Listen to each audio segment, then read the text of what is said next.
The ancient star charts called it So-3, a forgotten jewel box of a world, teeming with a volatile, short-lived species they called humans. When the Galactic Federation first made contact, they saw promise, but also chaos. The humans were brilliant, but self-destructive.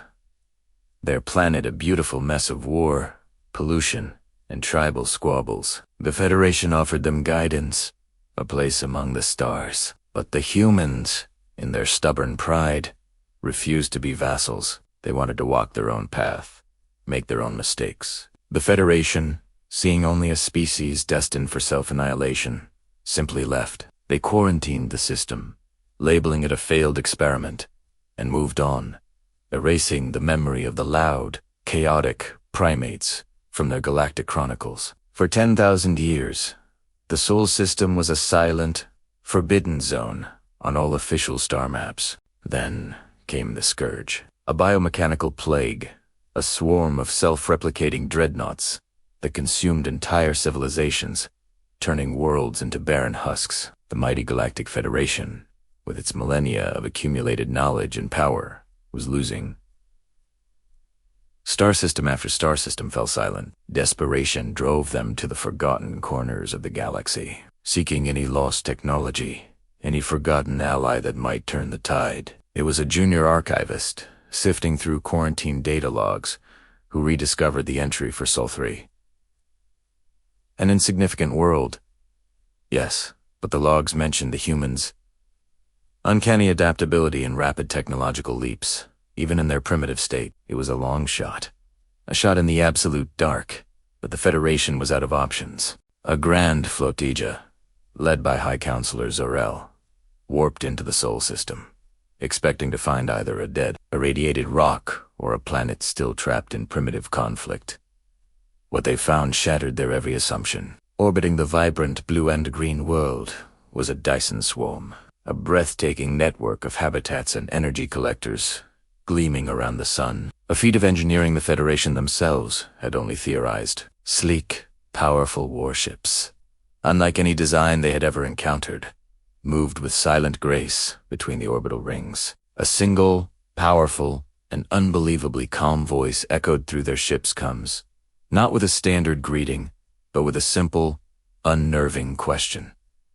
Identify yourselves. You have entered a restricted military zone. Zor-El, his 3 hearts pounding, responded, projecting the ancient Federation emblem. We are the Galactic Federation. We came to this world 10,000 years ago. We have returned. There was a pause, a silence that stretched for an eternity. The voice returned, tinged with something Zor-El couldn't quite place. Was it amusement? The Federation, the ones who wrote us off. We remember. Your archives must be quite thorough. What do you want? Zor-El explained the Scourge, the existential threat to all life, the Federation's desperate plea for aid. He expected pity, perhaps a refusal, or even a demand for vengeance for their abandonment. What he got was a laugh. A deep, resonant, human laugh that echoed through the bridge of his flagship, the Scourge. Oh, we know them. We met them about 3 millennia ago. They tried to consume our outer colonies near Ort. Nasty business. Zor-El was stunned into silence. Met them. The Scourge wasn't a species you just met. You were either consumed by them or you fled. The human voice continued, the amusement now undeniable. They found us to be indigestible. Turns out our particular brand of chaos is quite effective against single-minded hives. We adapted. Evidente. A new window opened on the Federation's main view screen. It showed a live feed of a Scourge dreadnought, a moon-sized horror, being systematically dismantled by a swarm of smaller, faster human ships. They weren't just fighting it, they were deconstructing it, piece by piece, like cosmic surgeons. You defeated them, Zor-El stammered, his worldview crumbling. Defeated? The human voice replied, that's a bit simplistic. We repurposed them. Their self-replicating code was a fascinating puzzle. Their alloy composition phenomenal once you strip out the nasty biological bits. You're looking at the scourge right now, counselor. Or rather, what's left of them. The camera panned out, and Zarel felt a cold dread wash over him. The gleaming warships, the intricate lattice work of the Dyson swarm. They had the same metallic sheen, the same fractal geometry as the scourge ships, but refined, perfected, controlled. Humanity hadn't just beaten the scourge. They had tamed it. They had assimilated the After you left, the voice explained, its tone shifting, losing its amusement and gaining a hard, steely edge. We nearly destroyed ourselves, just as you predicted. We called it the Great Burning.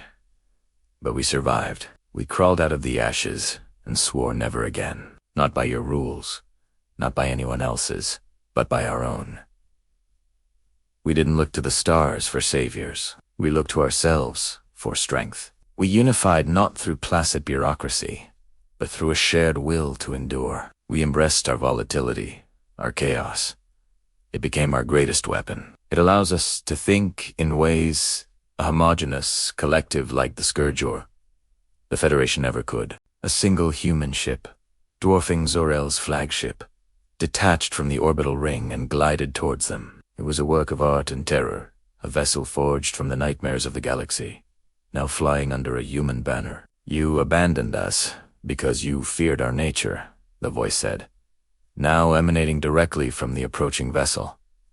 You saw chaos and predicted ruin. You never considered that chaos is the mother of innovation. That pressure forges the sharpest blades. The ship came to a stop, its weapon ports glowing with contained power, a silent, overwhelming display of dominance. We will help you, the voice declared, and for a moment Zor-El felt a surge of hope.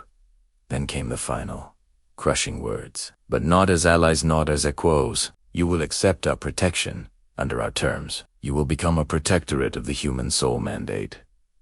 You left us in a cradle, expecting us to perish. You return to find that we have built a fortress, and you are now knocking at the gate, begging for entry. Let this be the final lesson you learn from the loud, chaotic primates of Sol 3.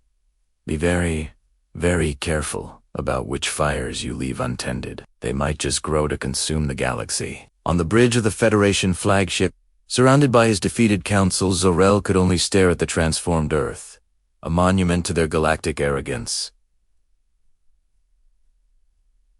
They had not come seeking an ally. They had come begging for a savior, and had found a master instead. A profound, species-deep regret was all that remained. 100,000 years ago, the Galactics, a highly advanced alien civilization, arrived on a primitive Earth. They saw potential in the early humans, a species with a spark of intelligence and creativity they hadn't seen elsewhere. For millennia, they acted as gods, nurturing human development, teaching them agriculture, science, and the arts. Under their guidance, humanity flourished, building magnificent civilizations that stretched across the globe. But the Galactics were also conquerors. Their empire was vast, and their resources were not infinite. A day came when the Galactic Council decided that Earth, this little blue marble in a quiet sector of the galaxy, was no longer worth the investment. It was a resource drain, a distraction from more pressing galactic matters. So, they left. They packed up their ships, erased most traces of their presence, and abandoned their creation, leaving humanity to its own devices. They expected the young species to collapse, to regress into the primitive state from which they had been lifted. It was a cold, calculated decision, a footnote in their long history. Now, 100,000 years later, a galactic scout ship, the Stardust Drifter, commanded by High Elder Theron, returned to the Sol system. Theron's ancestors had been part of the original expedition. He was here on a routine survey, to chart the dead planet and officially mark it for resource reclamation. He expected to find a barren rock, perhaps with a few scattered ruins. As the Stardust Drifter broke through the clouds, the crew gasped. The entire planet was alight. Shimmering cities floated in the sky, connected by ribbons of pure energy. Great green forests, healthier and more vibrant than any they remembered, covered the continents. Oceans, once polluted by early industrial attempts, were now crystal clear. and spanning the space around the planet was a web of structures, habitats, and shipyards that dwarfed anything the Galactics had ever built. Theron ordered a communication hail, his 3 hearts pounding with a mixture of shock and disbelief. A face appeared on the main screen. It was human, but not the primitive being his ancestors had described. This human was calm, his eyes holding a wisdom that seemed ancient. "Greetings, travelers," the man said. His voice a smooth, universal tongue the ship's computer instantly translated. "You are a long way from home. We are the Terran Commonwealth. To what do we owe this unexpected visit? Terran Commonwealth." Theron was speechless. He explained his mission, his voice trembling slightly. The human, who introduced himself as Administrator Kai, listened patiently. When Theron finished, Kai smiled, a gesture that held no malice, only a profound sense of irony. "Abandoned, yes. Forgotten, never," Kai said. "Your departure was the greatest gift you could have given us. It forced us to stand on our own. We faced plagues, wars, and near-extinction events. But each time, we rose. We learned from your technology, reverse-engineered what you left behind, and then surpassed it. We learned to heal our world, not just exploit it. We reached for the stars, not to conquer, but to explore." Kai then gave Theron a tour, not physically, but through a neural link that flooded Theron's mind with 1,000 centuries of human history. He saw their struggles, their triumphs, their art that captured the soul of the cosmos, their science that bent the rules of physics. They had cured aging, mastered fusion energy, and were now beginning to explore other dimensions. They had become better. When the connection ended, Theron was on his knees, overwhelmed by a deep, gut-wrenching regret. His people had seen humanity as a failed project, a pet to be discarded. But in their absence, humanity had not just survived. They had become the gods the Galactics only pretended to be. They had achieved the harmony and enlightenment the Galactics had preached but never practiced. We made a mistake," Theron whispered, the words tasting like ash. Kai's expression softened. "It was not a mistake," he replied. "It was a lesson. You taught us how to begin, and your absence taught us how to become. We hold no grudge. In fact, we thank you." The Stardust Drifter left the Sol system, its mission report forever changed. The news sent shockwaves through the Galactic Empire. They had abandoned a garden, only to find a century of millennia later that it had grown into a paradise without them. The Galactics, the ancient rulers of the stars, now looked upon humanity not as a lost child, but with a new emotion, and for the first time in their long, arrogant history, they felt a pang of humility. The children they had left behind were now showing them the way forward.